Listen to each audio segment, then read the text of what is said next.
Tengan todos, queridos amigos, el Programa Universitario de Estudios de la Diversidad Cultural y la Interculturalidad de la UNAM les da la más cordial bienvenida a la presentación de esta novedad editorial, Patrimonio Biocultural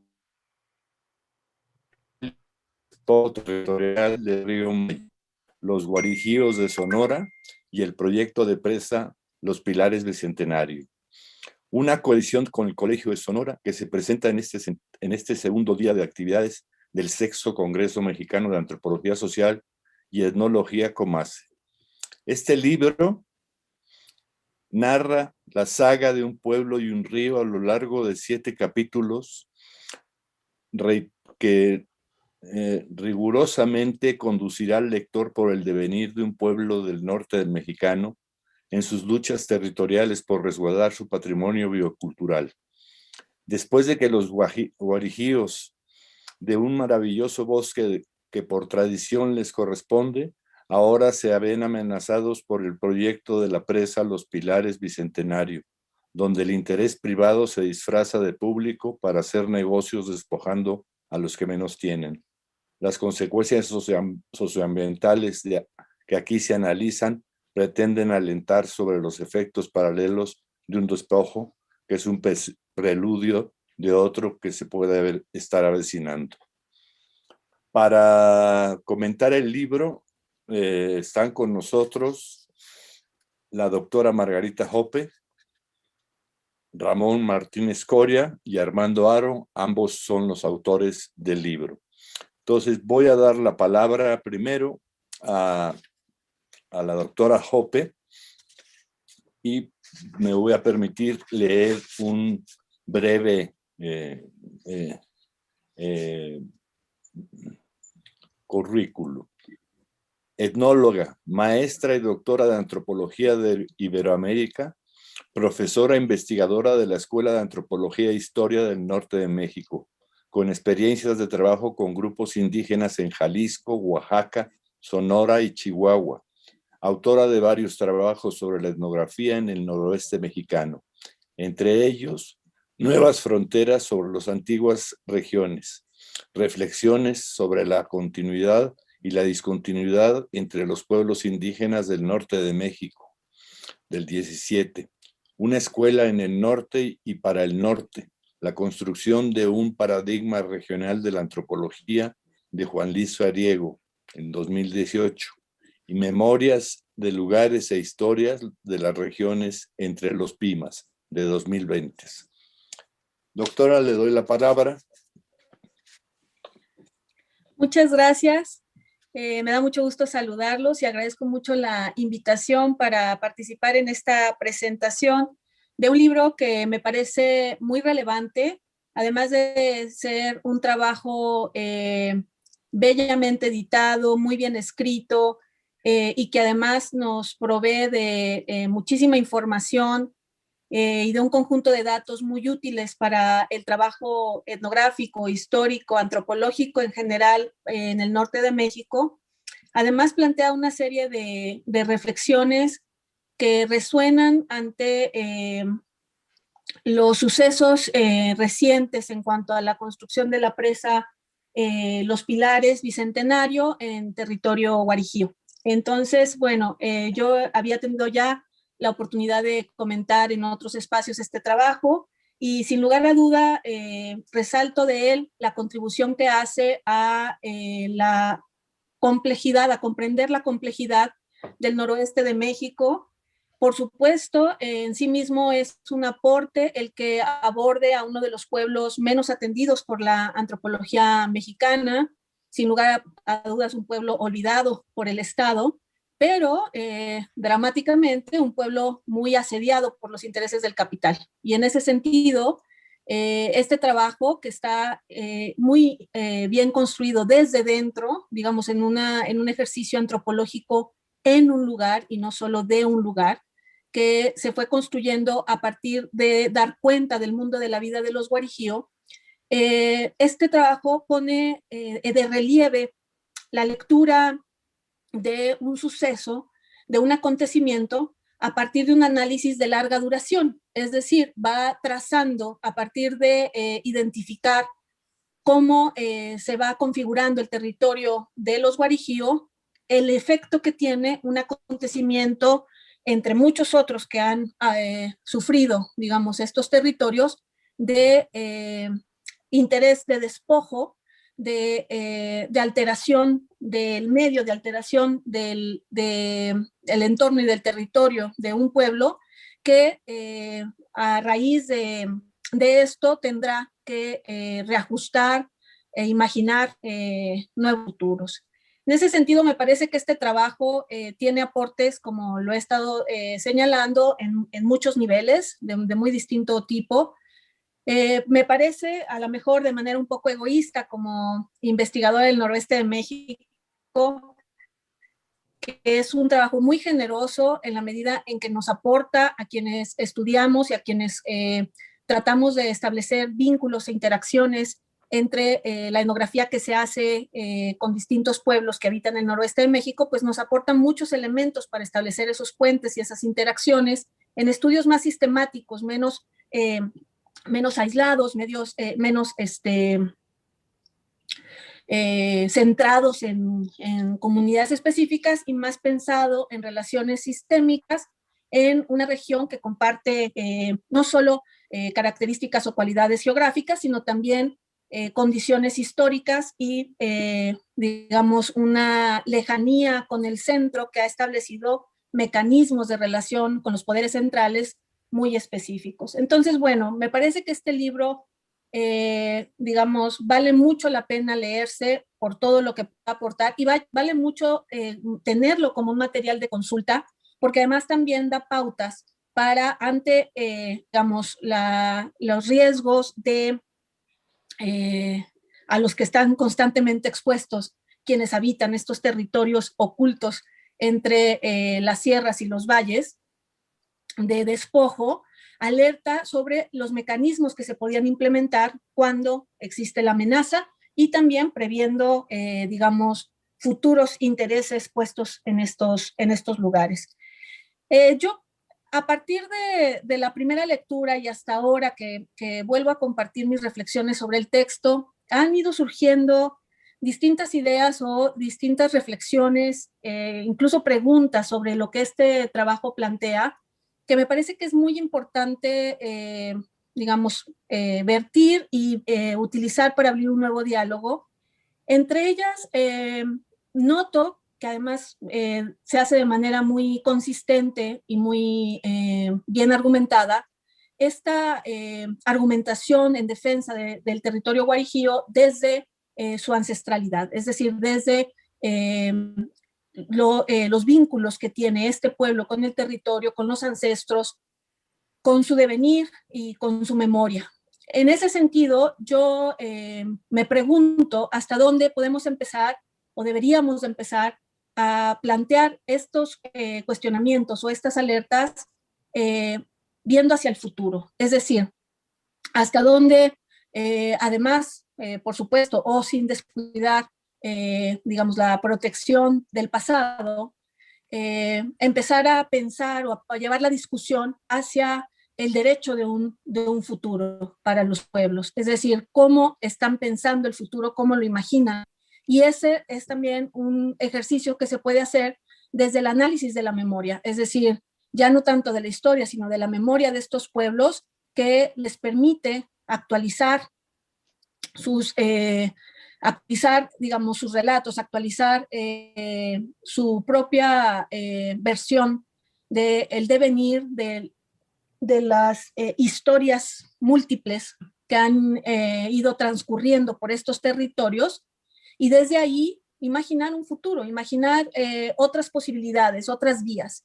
En ese sentido, creo que el texto nos alerta de manera importante sobre los peligros a los que está expuesto el grupo, nos muestra también las estrategias de resistencia que han seguido, porque lo que pasa ahorita no es novedoso en esta región, es una región que ha sido siempre asediada primero por el descuido de unos y luego por los intereses de otros, y son en realidad en general culturas de la adversidad y culturas que han resistido. El asunto también me parece que es importante es ver cómo podríamos empezar a plantear las posibilidades de futuro desde los propios guarijíos, desde sus propias narrativas del devenir, del pasado, desde su memoria, que les dan, que se actualizan y, digamos, los contemporaneizan de manera que podamos empezar a visualizar o que puedan empezar a visualizar futuros y desde allí trabajar, digamos, desde ahí pensar las nuevas formas de defender eso, el futuro, por supuesto, nunca desligado del pasado. Esa pregunta, esa inquietud, digamos, quería traer hoy a esta mesa de presentación, entre muchas otras que abre este libro, ¿no? Como ya había comentado una otra vez, junto a esta posibilidad de pensar la contemporaneidad de los guarijío y su posibilidad de futuro, está también un tema importante desde, digamos, el análisis antropológico, y es las limitaciones de pensar en términos de grupos, como si se tratara de unidades cerradas, y las posibilidades que abren, por ejemplo, otros conceptos, no sé, que tendríamos que poder debatir, conceptos como comunidad de práctica, en el sentido de que en muchos de estos territorios, como muy bien se describe en el libro, pues no habitan solo los guarijíos, habitan también población mestiza con la que tienen una interacción problemática, pero también en algunos casos una interacción de cooperación y compleja que implica en muchos casos saberes y conocimientos que no son exclusivos, digamos, de algo que nosotros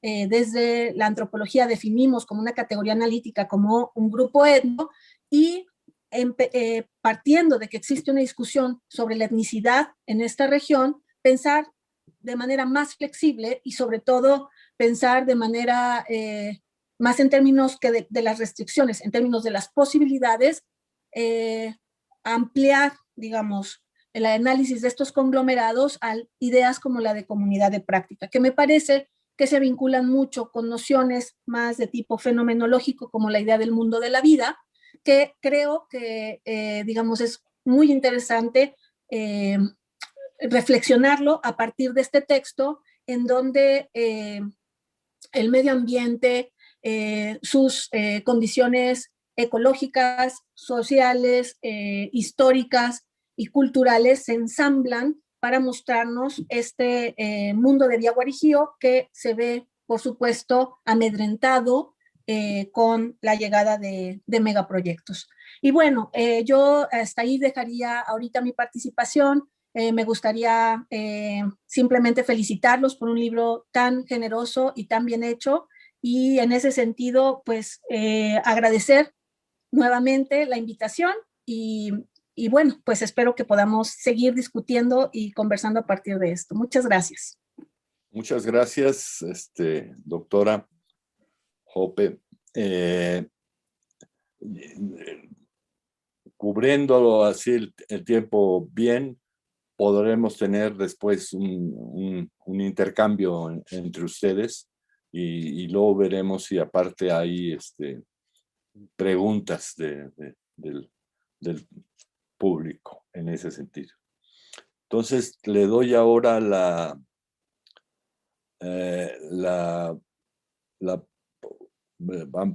leo el breve currículum de Ramón Martínez Coria. Etnólogo especializado en antropología jurídica, pueblos indígenas y desplazamientos forzados. Presidente del Foro para el Desarrollo Sustentable, AC, autor de varios trabajos sobre defensa territorial y derechos humanos e indígenas, entre ellos, poblaciones indígenas desplazadas por conflicto armado en México, diálogo político, cooperación multilateral y transformación legislativa, derechos territoriales, libre determinación y autonomía de los pueblos indígenas en México, una lucha por la soberanía de la nación, 2015 con Armando Haro, y Pueblos Originarios de México, la Agenda 2030 para el Desarrollo Sostenible y los desafíos de la pandemia, 2020 con Armando Aro también. Ramón, un gusto verte y escucharte. Igualmente, José, muchas gracias. Gracias, Margarita, Armando. Bueno, pues, miren, voy a dejar a Armando toda la parte etnohistórica porque él ha sido un compilador muy delicado de la historia larga de los guarijíos, pero quiero tomar un elemento aquí, como decía Margarita, efectivamente, estamos viendo en perspectiva cómo un pueblo como el de el Guarijío es una formación sociocultural que a estas alturas de nuestro país, de nuestra historia, pues es único, como todos los demás, pero en este caso estamos hablando de un pueblo que de forma milenaria ha estado adaptado a la selva baja caducifolia de la Sierra Madre Occidental en México. Entonces tenemos que es una de las poquísimas culturas vivas que está adaptada justamente a esas formas territoriales, ¿no? En este sentido, la cultura guarijía se distingue de sus vecinos justamente por la ubicación territorial que tiene y por la historia larga que Armando nos va a contar al rato, pero en este sentido, nosotros advertimos de manera temprana la presentación del parte del gobierno mexicano de un proyecto que tenía décadas de estar siendo como sobado, y que había algunos elementos de estudios que pudimos encontrar que decían que no tenían viabilidad técnica de varias formas. Primero por asuntos geológicos, porque hay aguas termales ahí, porque es una zona sísmica, etcétera. Sin embargo, en el 2010 el proyecto se convirtió en un riesgo y luego en una amenaza inminente para el pueblo guarijío. Con las herramientas que nosotros ya teníamos y con los aprendizajes que hemos ido acopiando, nuestra primera intención fue que formamos una red de apoyo a la tribu guarijía en una lógica preventiva del despojo y del desplazamiento forzado. Entonces, nos adelantamos porque hemos tenido otras experiencias lastimosas en las comarcas cercanas. En este caso, por ejemplo, quiero recordar que al inicio de los 90, pues tuvimos el acontecimiento del gran desplazamiento forzado que vivió el pueblo mayo de Huites en el municipio de Choix, en la frontera de Sinaloa con Sonora y Chihuahua, en la cuenca media del río El Fuerte, y que tiene ciertos paralelismos con este caso, y que hace 30 años no pudimos parar la presa y el desplazamiento forzado se consumó. En aquella época no teníamos las mismas herramientas del derecho internacional de derechos humanos que ahora tenemos. En particular, no teníamos estos principios rectores para desplazamientos internos que después del 98 se propagaron a cargo de Francis Deng y de la Organización de Naciones Unidas. Y sin embargo, pudimos hacer una intervención porque el doctor Scott Robinson, muy cercano, amigo nuestro y colaborador y asesor de la misma red Guarijía, nos enseñó en aquella época a usar las herramientas para el Banco Mundial. El Banco Mundial en aquella época tenía directrices operacionales contra desplazamientos involuntarios y poblaciones indígenas. En aquella época, creo que era la administración de Carlos Tello Macías en el INI, se logró, a pesar de que no pudimos parar el proyecto, se logró entablar un proceso de negociación con Agua y con todo el gobierno federal mexicano, so pena de caer en la gestión del panel de inspección del Banco Mundial. Esto le asustó un poco al Estado mexicano y de esa manera hicimos como manita de puerco. Sin embargo, los escenarios ahora fueron diferentes y lo primero que hicimos fue trabajar hombro con las diferentes comunidades guarijías, asumiendo la diferencia que había de sus territorios comunitarios en términos de la vulnerabilidad del impacto directo de la presa. Esto quiere decir que no todas las comunidades guarijías tienen el mismo nivel de afectación. Entonces empezamos a trabajar sobre los vasos comunicantes internos de la tribu, porque en aquella época no estaban todos, digamos, sintonizados. Y entonces con otros compañeros y compañeras logramos durante los siguientes 2 años un trabajo bastante fino de vasos comunicantes y logramos ensamblar junto con ellos a un grupo de representantes y autoridades guarijías que se presentó frente al Estado mexicano en los 3 niveles de gobierno, y al final del 2012 logramos algo que parecía prometedor en términos preventivos, y es que logramos una especie de firmar unos ciertos acuerdos en donde se iba a revisar el diseño del proyecto, se iba a hacer todo el protocolo de consentimiento previo a partir de una consulta informada, previa, de buena fe, etcétera. Se prometió entonces que el proyecto iba a ser adaptado para no tener un alto impacto en la vida de los territorios guarijíos y de las comunidades comarcanas, como los mayos que están ahí de sus vecinos, y se suscribieron ciertos compromisos. Sin embargo, tuvimos el problema de que en aquel año se alinearon las elecciones federales y todo cambió. Entonces, al cabo del año siguiente, nos encontramos en una especie de orfandad, donde la nueva administración pública no estaba reconociendo los acuerdos anteriores.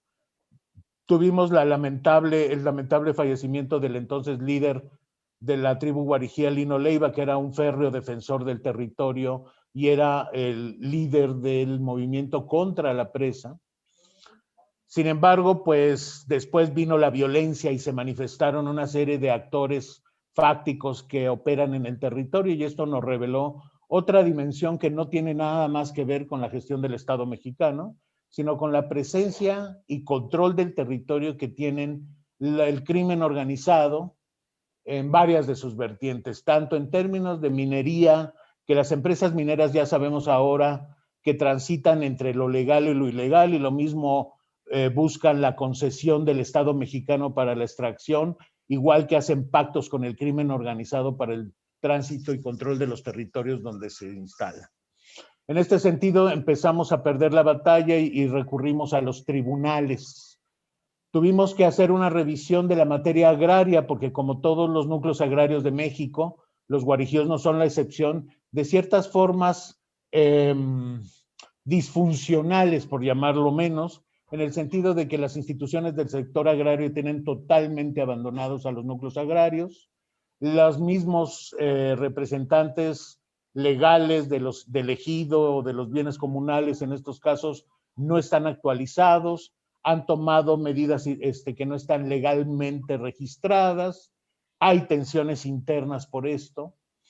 Luego empezó a venir el conjunto de presiones en mala onda, no solo contra los guarijíos por la intervención de actores gubernamentales de los 3 niveles de gobierno, verificablemente y que están documentados en el libro, empezaron a tener una división interna con una grave consecuencia de una división violenta al interior de las asambleas comunitarias, pero también a nosotros los asesores nos llegaron las amenazas de muerte, nos tuvimos que acoger al mecanismo de protección para defensores y periodistas de la Secretaría de Gobernación, tuvimos que dejar el territorio durante un lapso de más o menos un año, y se vulneraron. También los gobernadores tradicionales guarijíos en resistencia fueron amedrentados, secuestrados, amenazados, unos doblegados, otros no, sobre todo don José Romero Enríquez, que es el gobernador emblemático de los guarijíos que nunca se doblegó y que sigue ahí. Esta experiencia entonces también nos volcó, por un lado, a mantener un acompañamiento desde la amenaza y el riesgo de los guarijíos y desde los tribunales. Entonces, otra parte del equipo se dedicó a ese proceso de defensa directa, y esto incrementó la violencia y el riesgo para los guarijíos. No me quiero detener solamente en esto. Nosotros, conforme se fueron dando los procesos, empezamos a configurar alternativas, siempre presentándole a los interventores del gobierno en sus 3 niveles, elementos alternativos en cada bifurcación del camino para que los impactos fueran mitigados, minimizados o superados en términos del alto impacto. Ahora bien, en términos específicos del impacto socioambiental que ha tenido esta instalación de la presa, porque finalmente pues les echaron literalmente el agua encima, y ahorita la presa está inaugurada por el actual presidente de la República. Entonces, no hubo discontinuidad de las políticas públicas de ninguno de los 3 niveles de gobierno que aliviara o le diera un viso de defensa de los intereses de los guarijíos a este asunto. Entonces, nosotros hemos identificado una serie de indicadores de lo que está haciendo ya el paulatino desplazamiento forzado en cámara lenta de las comunidades afectadas por el vaso de la presa.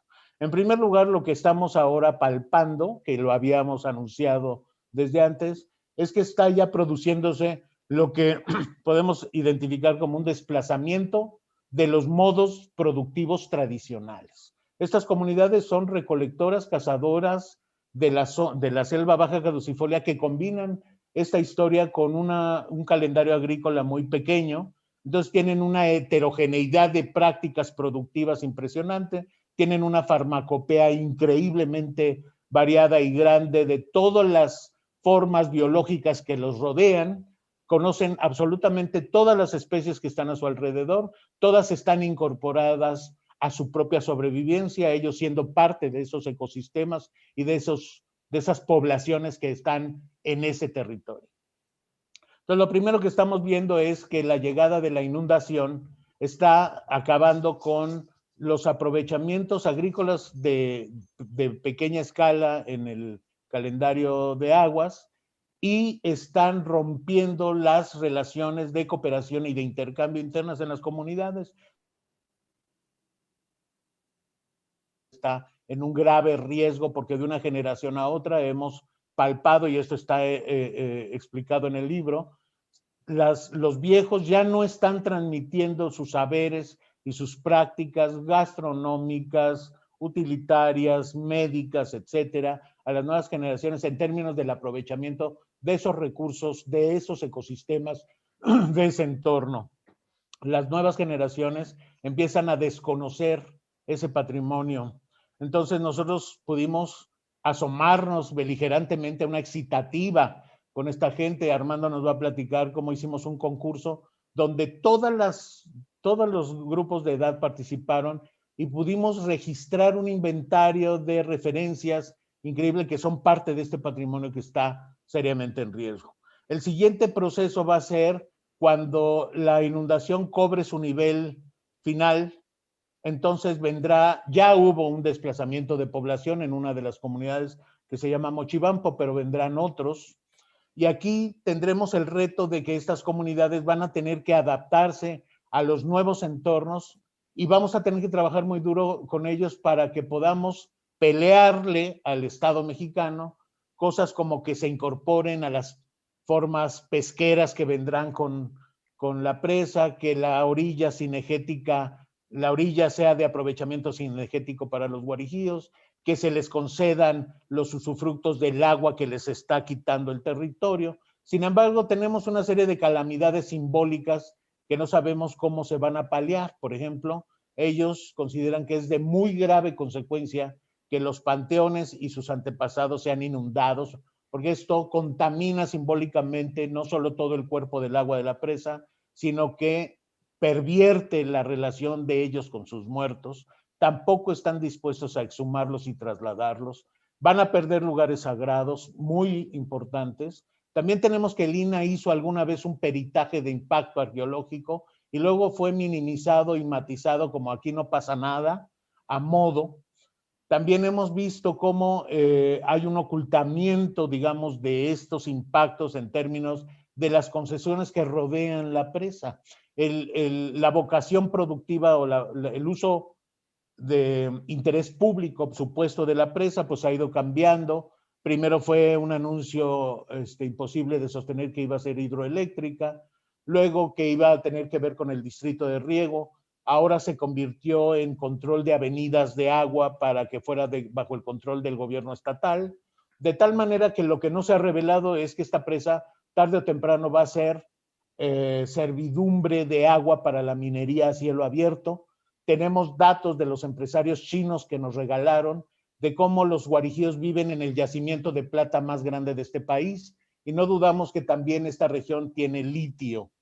Entonces, bueno, estamos ante un ejemplo contundente de despojo y de, ¿cómo le vamos a llamar? Como dice el compañero de Sousa, es un proceso clarísimo y nítido de acumulación originaria del capital por despojo territorial en los últimos rincones que le quedan al planeta. Y México está lleno de esos rincones. Entonces el caso Guarijío nos lleva a un estado de conciencia, porque si lo extrapolamos al resto del país, pues tenemos el Tren Maya, el tren transísmico, bueno, el proyecto transísmico, en fin, la termoeléctrica, las otras presas que vienen, en fin, todos los grandes proyectos de infraestructura y de extracción no están matizados por la protección de los derechos colectivos de los pueblos originarios en este país. Entonces, estamos ante un caso de presunto etnocidio en un plazo no muy grande, y la verdad es que esperamos que esto nos pueda escandalizar un poco más. La intención de este libro es hacer visible toda la trama y la textura honda que tiene este asalto que se le ha hecho a la tribu guarijía como a muchos otros pueblos. Creo que en esta primera ronda lo dejo así. Gracias por el espacio. Gracias, Armando. Ahora, Armando, es Ramón. Gracias a Ramón y Jesús Armando Aro, médico, antropólogo, profesor, investigador del Centro de Estudios de la Salud y la Sociedad del Colegio de Sonora, autor de varios textos sobre la problemática indígena, el sistema local de salud Guajiro Macaraguae, un modelo para construir, del 88, de aciagas oportunidades, evaluación de un programa de combate a la pobreza en 3 regiones indígenas del sur de Sonora, en México, en el 2011. Los indios de la nueva historiografía sonorense, en el 12. Salud para los pueblos indígenas de México, avances y retrocesos a la vuelta del milenio, con Ramón Martínez Coria, en Políticas Comparadas en Saudade Indígena en América Latina. A la buena de Dios, la respuesta social ante la pandemia COVID-19 en México y los pueblos indígenas de México, 2020, en 40 historias para una cuarentena. Armando. Pues muchas gracias por la presentación del libro. También agradezco mucho a Margarita y a Ramón sus comentarios. Pues voy a comentar lo que contiene el libro. Básicamente son 6 capítulos, además del prólogo que nos hizo nuestro amigo Scott Robinson, quien también aportó muchas ideas, sobre todo para el último capítulo. Ajá. La introducción que contextualiza también lo que es el libro, y posteriormente pues entramos en un primer capítulo en el cual vertemos parte de lo que hemos aprendido. Yo quiero decirles que ha sido una experiencia muy rica, no solamente el acompañamiento al pueblo guarijío, sino la escritura del libro, porque nos enteramos de cosas que ignorábamos. Realmente este proceso de defensa nos ha hecho enterarnos de muchas cosas, ¿no? Y el primer capítulo pues es un abordaje teórico donde aborda lo que es el patrimonio biocultural. Este concepto nos parece importante, de hecho da título al libro, porque contiene no solamente lo que tiene un territorio, sino también los saberes y la experiencia que un pueblo ha forjado ancestralmente sobre este territorio, ¿no? Entonces, pues viene este primer capítulo donde también abordamos cuestiones que aprendimos en el proceso, con lo que refería Ramón, este proceso que fue hacer el concurso Saberes del Monte, en una etapa pues en la cual se estaba construyendo la presa. La gente estaba bastante triste porque estaba escuchando las máquinas y veía las luces todo el tiempo. Pues nuestra propuesta en este momento fue aprovechar el financiamiento que teníamos de Fundación Christensen para hacer un concurso en el cual recuperamos estos saberes etnobotánicos y pudimos enriquecer de una manera muy importante en qué consistía esto del patrimonio biocultural, ¿no? Y en qué consistía también otra propuesta que es la del diálogo de saberes, porque justamente nos damos cuenta de que la ciencia occidente ha enmarcado lo que es científico, lo que no es científico dentro de ciertos cauces que en realidad son violatorios, que pues sacrifican la riqueza de lo que un pueblo tiene como experiencia, ¿no? Y estamos hablando de saberes que tienen que ver con el uso de las plantas para comer, con el uso de las plantas para curarse, con el uso de las plantas para hacer artesanía, para una serie de cosas. O sea, la riqueza que encontramos fue impresionante realmente, ¿no? Y pues este proceso nos hizo dar cuenta de lo mucho que se está perdiendo con este proceso de despojo que ya Ramón nos ha relatado. Quiero comentarles que el libro, yo creo que tiene tres grandes protagonistas, ¿no? Por una parte es el pueblo guarijío, su historia, sus saberes. Por otra parte es la historia del río también y lo que el río significa, su estado ecológico también. Y finalmente lo que es un megaproyecto, que es el de la segunda presa que se construye en el río Mayo, que es la presa Pilares. Entonces, para poder entender lo que pasa cuando se hace un megaproyecto y sobre todo en estas condiciones, pues el libro transita justamente por muchos campos que incluyen la arqueología, la lingüística, la ecología, la historia, como ya lo comentaba también Margarita. Y entonces, después de ese primer capítulo teórico, viene un segundo capítulo que nos dio muchas sorpresas, ¿no? Que es básicamente la historia del pueblo guarijío, porque resulta que nos encontramos que esta historia no estaba escrita, que estaba regada y que parte de ella estaba en la memoria oral de la gente que todavía vive, incluso de los mismos yoris, que parte de ella estaba en las cartas de los jesuitas y otra buena parte pues con los investigadores sobre todo norteamericanos que habían estado estudiando sobre todo la flora del río Mayo, ¿no? Y de manera indirecta pues también del pueblo guarijío. Entonces aquí nos damos cuenta de un proceso de diáspora justamente que curiosamente pues tiene que ver básicamente pues con minas de plata, curiosamente. O sea, la primera diáspora de los guarijíos se da en el siglo XVII desde Chínipas por minas de plata. Es un pueblo que ha sido reubicado en varias ocasiones y pues gracias justamente a unos mapas que justamente pues fue el programa que dirige José del Val, pues, fueron los que nos apoyaron para hacer estos mapas. Son unos mapas creo también inéditos, ¿no? Que nunca se había puesto en un mapa, por ejemplo, cuál fue el proceso de diáspora de los guarijíos, cómo bajan justamente primero hacia Vaca y Toro, justamente son los pueblos que también inunda la presa Huites, de las cuales ya nos hablaba Ramón. Después son conducidos, por supuesto, una parte de ellos hacia el pueblo sagrado de Conicari, que actualmente está bajo las aguas de la primera presa que se construyó en los años 50 en el río Mayo. Entonces estamos hablando de un pueblo que ha sido perseguido por dos grandes procesos, por una parte por las presas y por otra parte por la minería también, ¿no?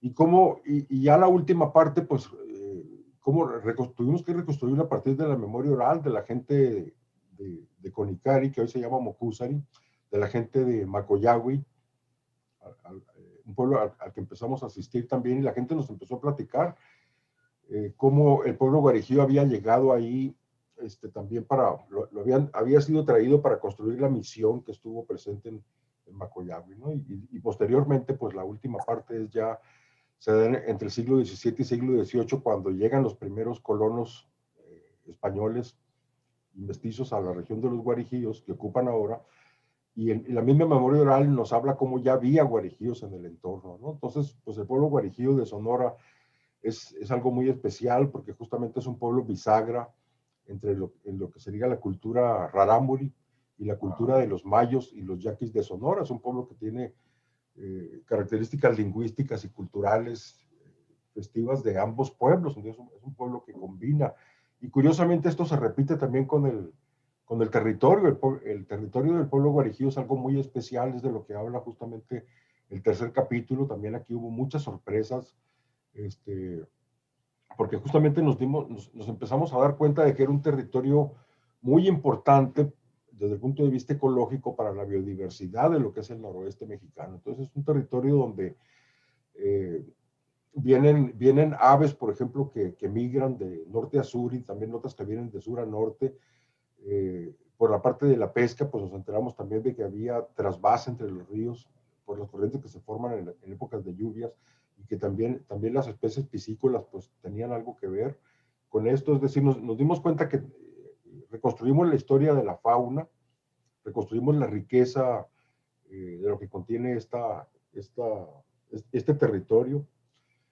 Nos dimos cuenta que las condiciones climatológicas, orográficas, ecológicas han sido de muy larga data, y que aquí se conjuga un territorio muy especial realmente de los territorios más biodiversos del norte de México. Entonces, bueno, no sabíamos en realidad esta sorpresa de encontrar que era un territorio clave. Por supuesto que todo esto lo hicimos conocer en su momento a Semarnat, a Conagua.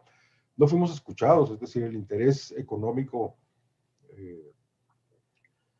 pues es mucho más importante que todo lo demás. Realmente fue una experiencia también darnos cuenta de cómo el dinero pues es capaz de comprar todas las voluntades, ¿no? Y cómo es un pueblo, el Guarijío, que habiendo ganado un amparo, cosa que costó muchísimo trabajo después de 7 años de litigio, pues cuando justamente se les va a hacer la consulta al que el amparo les da su derecho, pues las autoridades guarijías en ese momento son compradas, y algunas de estas autoridades ya habían sido puestas a modo, justamente para que el proceso de la presa pudiera llevarse sin interrupción. Y cómo nos encontramos hasta la paradoja, pues, de ver un pueblo que gana un amparo, y cuando le vienen a hacer una consulta, logran hacer que los gobernadores espurios firmen un acuerdo en el cual rechazan la consulta, ¿no? Esto es algo completamente inédito realmente. Sí. Yo creo que es una paradoja muy grande de la historia, ¿no? Y bueno, pues me quedé en el segundo capítulo. El tercer capítulo da una semblanza del pueblo guarijío, de lo que es su cultura, su demografía, sus modos de aprovechamiento, en el cual vertimos buena parte de lo que conseguimos con el concurso Saberes del Monte. Finalmente, en los últimos 2 capítulos, pues se narra todo este proceso de despojo con mucho detalle, de lo que fue todo cómo comenzó realmente a partir de décadas atrás a formarse este interés por la presa, y cómo fue cambiando. Creo que el libro, este capítulo, pues sobre todo da cuenta de lo que ya comentaba Ramón, es decir, cómo en realidad ante la prensa, ante los procesos legales, pues se da una imagen de que la presa es para un cierto objetivo, cuando en realidad es para otros objetivos, ¿no? Y es increíble pues ver la impunidad, ver el grado de aparentar las cosas a este grado, ¿no? A este grado que nos tocó vivirlo. Y aquí en este proceso pues están relatadas también, como ya comentaba Margarita, pues las estrategias de resistencia. Podemos ver que los guarijíos siempre estuvieron poniendo resistencias y emplearon muchas estrategias que también vienen relatadas en este capítulo. Y bueno, finalmente en el último capítulo pues narramos todo lo que va a ser el impacto de las presas. Era algo que tampoco nosotros no sabíamos, ¿no? Yo confieso que cuando comenzó el proceso en 2011, que nos mandaron llamar los guarijíos, yo pensaba que la presa iba a ser una bendición, ¿no? Es decir, dije yo, pues una región que está asolada por el narco, pues va a haber fuentes de trabajo. Uno piensa más agua, pues más vida, pero esto no es cierto, ¿no? En realidad, cuando juntas mucha agua, pues tiene impactos muy importantes sobre la flora, sobre las actividades productivas, sobre la fauna. Interrumpes un río realmente. Ya actualmente la Comisión Mundial sobre Presas pues recomienda no solamente que no se hagan más presas, sino que se tumben varias de las que existían, porque en realidad pues es como, es tapar un río, y empiezan a morir las cosas, justamente porque hay una serie de cambios en el metabolismo del río, que justamente pues hace que las cosas se pudran y que generen gases tóxicos, y que todo esto se vaya limitando. Es un proceso que lleva muchísimos años en realidad, ¿no? Este proceso de devastación, de erosión ecológica lleva muchos años para que se concluya, ¿no? Y bueno, pues en este último capítulo, pues nos tocó aquí compartir, digamos, con los lectores, pues lo que es esta experiencia de haber revisado los impactos que hacen las presas en las comunidades. Relatamos otros casos ya, relatamos otras evaluaciones. Nos dimos cuenta que realmente, no solamente en México, sino a nivel internacional, no tenemos un método todavía estandarizado, consensado para evaluar los impactos de la presa. Nosotros nos pusimos a hacer pues nuestra propia evaluación de lo que va a pasar. Entonces viene aquí también todo esto. Nos pusimos a medir cuál iba a ser el impacto. Nos dimos cuenta que en realidad la población afectada iba a ser mucho más de la que estaba reconocida como afectada en el proceso. Y al mismo tiempo, pues este capítulo, gracias a este grupo que logramos conformar a lo largo de estos últimos 7 años, pues pudimos también hacer una propuesta justamente de cómo mitigar, entonces ya con todo y presa, los que van a ser las consecuencias, ¿no? Y el libro pues contiene una serie de sugerencias de lo que se puede y lo que se debe de hacer. Y bueno, cuando terminamos nosotros de hacer este libro, pues todavía la presa no se inauguraba, estaba entrando apenas el nuevo gobierno a nivel federal, teníamos grandes esperanzas. Muy pronto estas esperanzas pues se vieron frustradas, nos dimos cuenta que en realidad el capital logra comprar todas las voluntades, teníamos aliados importantes dentro de Semarnat, de Conagua, de INPI, que estaban muy a nuestro favor.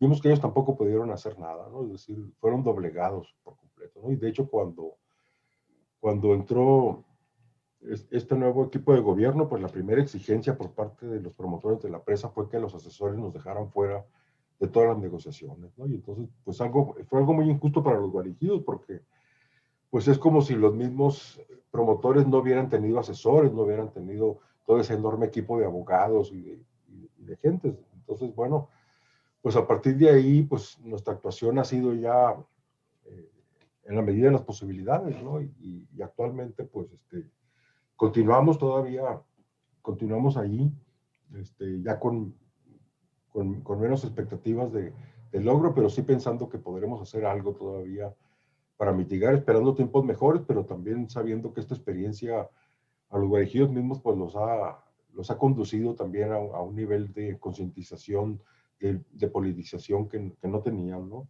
Y actualmente pues lo que queremos hacer es devolverle al pueblo guarijío pues todos los saberes que nos otorgaron, que junto con ellos, porque también trabajaron ellos en esto. Fue un proceso muy largo, tenemos actualmente un enorme archivo electrónico de los saberes de las plantas, tenemos un archivo también físico, tenemos todo esto del patrimonio biocultural, conjuntamente con nosotros hubo otro trabajo que lo muestro ahorita al público que se llama Memoria Macuragua, hecho por nuestro compañero también de este grupo de asesores de los guarijíos, Alejandro Aguilar Seleni, desde Lina, y que nos parece que complementa bastante bien, porque aquí está en este texto que se llama Memoria Macuragua, pues está gran parte del patrimonio biocultural que nosotros no investigamos y que no está en el libro, ¿no? Me estoy refiriendo a una recopilación de leyendas, de cantos, de cuentos, de historias, que justamente pues complementa, creo yo que los dos libros justamente pues dan cuenta de todo lo que se va a perder con este proceso si no hacemos nada, ¿no? Y pues hasta aquí dejo yo mi intervención. Muchas gracias a todos.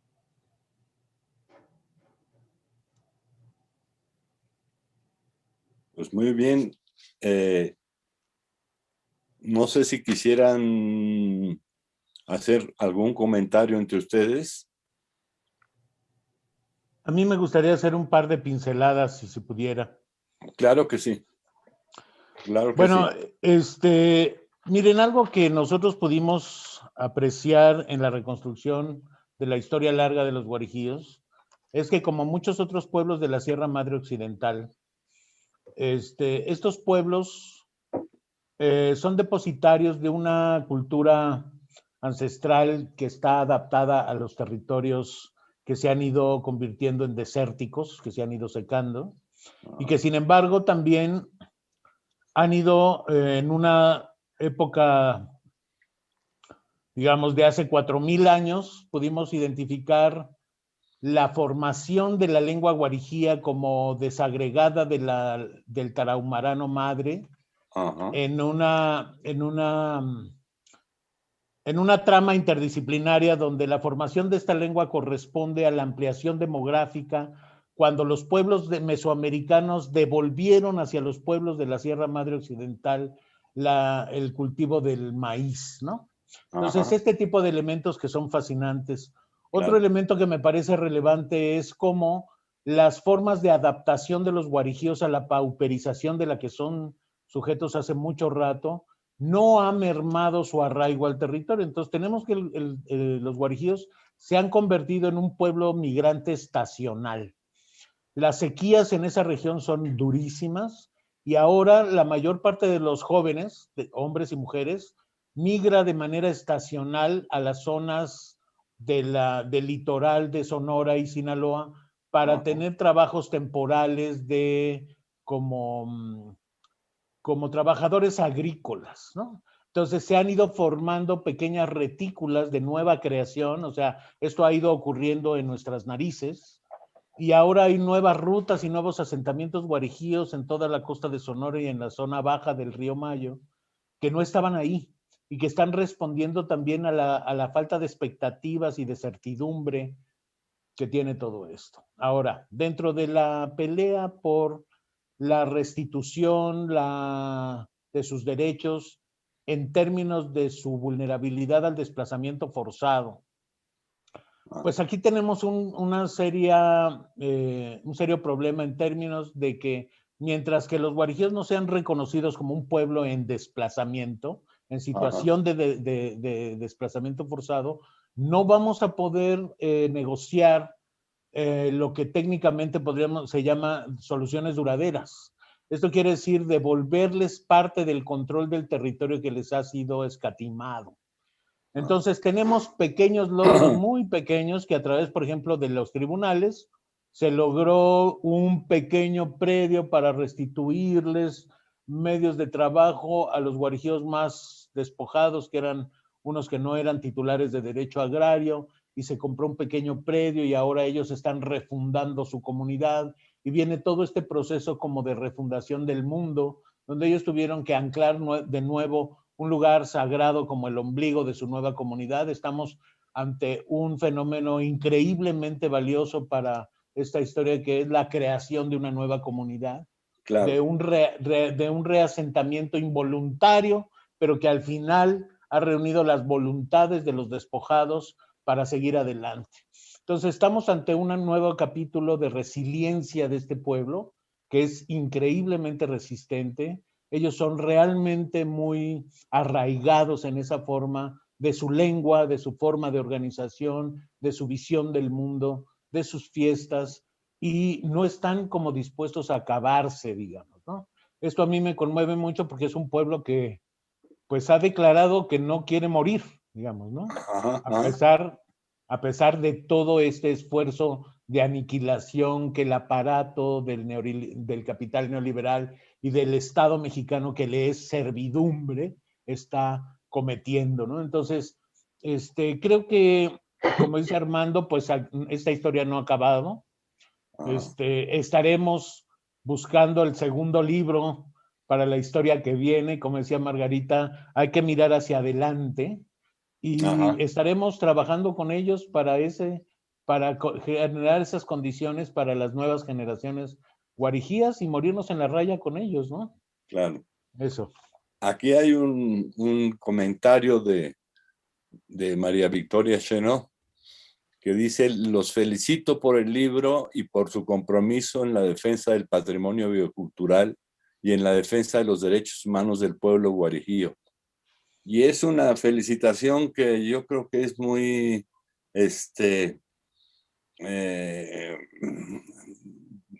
real y viva. O sea, el trabajo que han hecho ustedes ahí es así como verdaderamente un ejemplo de antropología comprometida, ¿me entiendes? De antropología crítica, de antropología que comprende las cosas, que escucha, ¿no? Y aparte de esa legitimidad que planteabas ahorita, Ramón, al final, de se está formando un pueblo nuevo, ¿no? Se están formando pueblos nuevos, quiere decir, es como un dato de los procesos que vienen, ¿no? Sobre todo en esta época pospandémica.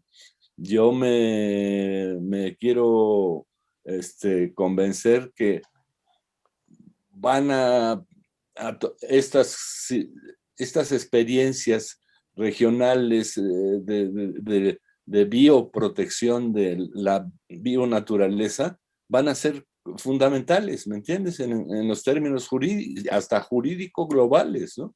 Porque la destrucción de la naturaleza es brutal, ¿no? No para, ¿no? No para en ese sentido. Y los que tienen la capacidad de establecer eso, ¿no? la relación con los demás y con la naturaleza como un elemento clave fundamental es importantísimo, ¿no? O sea, yo creo, sí. Y de verdad, yo quería felicitarlos porque estos trabajos, y además, trabajos en serio, como todo trabajo importante, lleva muchos años, ¿no? Para que realmente puedas tener las comprensiones que hace falta en ese sentido, ¿no? Entonces, pues, yo le daría, si alguien quiere un comentario más, adelante, y si no, damos por terminado este conversatorio, ¿no? Que quedó grabado ya en el YouTube de otras, para poderlo revisar con detalle los que quieran al terminar el asunto, ¿no? Sí, yo. Sí, sí.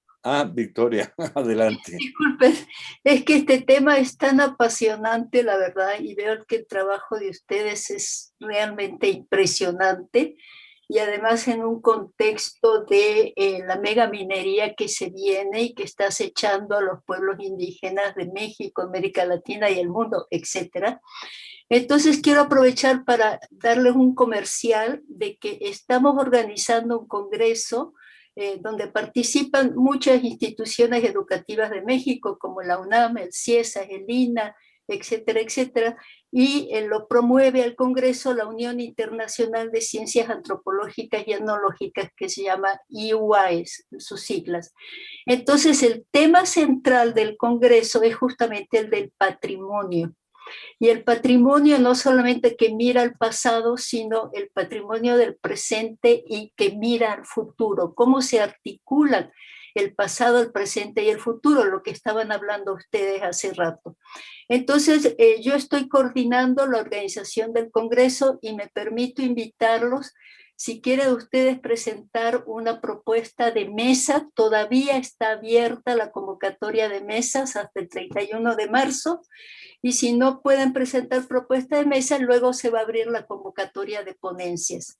El congreso se iba a hacer originalmente en Mérida, en forma presencial, pero ahora por la pandemia lo vamos a hacer virtual desde las aulas virtuales de la UNAM.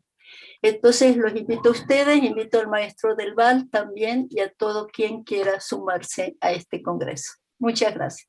Muchas gracias, Vicky. Sí queremos. Claro. Así que te vamos a buscar por correo electrónico. Como claro somos parte de la Relajo, por ahí te vamos a buscar para... Exacto. Ahí les mandé en el chat la dirección de la página web del Congreso. Armando ya montó en el chat el PDF del libro para quien lo quiera tener y bajarlo. Excelente. Sí, ya lo vi. Muchas gracias. Lo montó Armando. Está ya ahí en la página esta. Bueno, pues, pues aún pandémicamente se puede trabajar, ¿no? Se trabaja. Se trabaja y se trabaja mucho, precisamente, ¿no? Lo que sí nos permite es, por lo menos, mirarnos un poco, ¿no? Que estamos todavía aquí.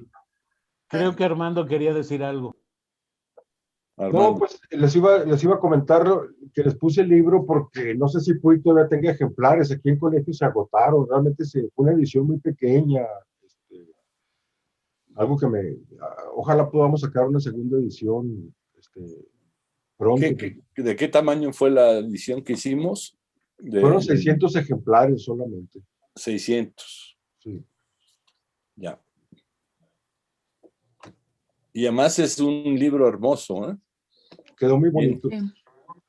Es un libro hermoso también. Sí lo han visto, ¿no? Pero aquí ya nada más de buen tamaño. Sí. No, pues muchas gracias a todas y todos por acompañarnos y por supuesto que queremos conectarnos con todos ustedes en los otros escenarios donde ustedes se muevan para pues irnos acuerpando unos a otros porque vienen tiempos peores, yo creo. Como exactamente. Muy bien. Hasta luego. Suerte. Muchas Bueno, gracias. Hasta luego, Muchas gracias. Muchas gracias a Gracias. todos. José, Mara, muchas un gracias. gusto en conocerte también. Igualmente. Y, Gracias, Juan Mario, José, muchas gracias por